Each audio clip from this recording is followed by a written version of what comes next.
നാരായണമൂഴിയിൽ അധ്യാപികയുടെ ഭർത്താവ് ആത്മഹത്യ ചെയ്ത സംഭവത്തിൽ ശമ്പള കുടിശ്ശിക അധ്യാപികയുടെ അക്കൗണ്ടിലെത്തി.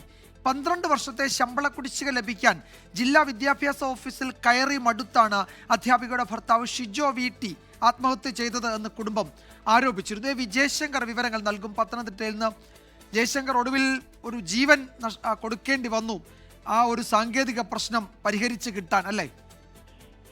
അതെ വിജയകുമാർ, തിങ്കളാഴ്ചയാണ് അക്കൗണ്ടിൽ പകുതി തുക എത്തിയതെന്നാണ് നിലവിൽ ലഭ്യമാകുന്ന വിവരം. ബാക്കി തുക PF-ൽ ലയിപ്പിക്കാനാണ് നിലവിൽ കുടുംബം തീരുമാനിച്ചിരിക്കുന്നത്. ഇതിന്റെ നടപടിക്രമങ്ങൾ അധികം വൈകാതെ പൂർത്തിയാകുമെന്നാണ് വിദ്യാഭ്യാസ വകുപ്പിൽ നിന്ന് നമുക്ക് ലഭ്യമാകുന്ന വിവരം. 12 വർഷത്തെ ശമ്പള കുടിശ്ശികയാണ് ഈ അധ്യാപികയ്ക്ക് വിദ്യാഭ്യാസ വകുപ്പിൽ നിന്ന് ലഭിക്കാനുണ്ടായിരുന്നത്. ഇതിന്റെ ഭാഗമായി നിരവധി നിയമ പോരാട്ടങ്ങൾ ഉൾപ്പെടെ നടത്തിയിരുന്നു. ഹൈക്കോടതി ഇതുമായി ബന്ധപ്പെട്ട അധ്യാപികയ്ക്ക് ശമ്പളം പേപ്പറുകൾ നടപടിക്രമം പൂർത്തിയാക്കി ശമ്പളം നൽകാൻ ഹൈക്കോടതി ഉത്തരവിട്ട് 8 മാസം കഴിഞ്ഞിട്ടും നടപടിക്രമങ്ങൾ വൈകിയിരുന്നു. ഇതിന്റെ മനോവിഷമത്തിലാണ്, ഇത്തരത്തിൽ ശമ്പളം ലഭിക്കാത്തതിൽ മനോവിഷമത്തിലാണ് ഭർത്താവ് ഷിജോ VT ആത്മഹത്യ ചെയ്തതുൾപ്പെടെ കുടുംബം ആക്ഷേപം ഉന്നയിച്ചിരിക്കുന്നു. എന്തായാലും ആ ജീവൻ നഷ്ടപ്പെട്ട ദിവസങ്ങൾക്കുള്ളിൽ തന്നെ ഈ ശമ്പള കുടിശ്ശിക അക്കൗണ്ടിൽ എത്തുമ്പോൾ അത് ഇവിടുത്തെ സിസ്റ്റത്തിന്റെ വലിയ പരാജയത്തിന്റെ ഒരു സൂചന കൂടിയാണ്. എന്തായാലും സംഭവവുമായി ബന്ധപ്പെട്ട് വിദ്യാഭ്യാസ മന്ത്രി കടുത്ത നടപടികളിലേക്ക് ഉൾപ്പെടെ പോയിരുന്നു. ഈ ശമ്പള കുടിശ്ശിക നൽകുന്നതിൽ വീഴ്ച വരുത്തിയ DE ഓഫീസിലെ 3 ഉദ്യോഗസ്ഥരെ വിദ്യാഭ്യാസ മന്ത്രി സസ്പെൻഡ് ചെയ്തിരുന്നു. വകുപ്പ് തല അന്വേഷണം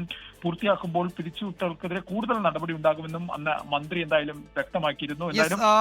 ജയശങ്കറാണ് വിവരങ്ങൾ നൽകിയത് പത്തനംതിട്ടയിൽ നിന്ന്. ഹൈക്കോടതി ഉത്തരവുണ്ടായിട്ടും ആ ശമ്പള കുടിശ്ശിക നൽകിയിരുന്നില്ല എന്നതടക്കം വളരെ ഗൗരവമുള്ള അങ്ങേറ്റം ഗുരുതരമായ ആരോപണങ്ങൾ കുടുംബം ഉന്നയിക്കുകയും ചെയ്തിരുന്നു. ഇപ്പോൾ അദ്ദേഹത്തിന്റെ മരണത്തിന് ശേഷമാണ് ഭാര്യയുടെ അക്കൗണ്ടിലേക്ക് ആ പണം എത്തുന്നത്. ഇപ്പോൾ ജയശങ്കറാണ് വിവരങ്ങൾ നൽകിയത്.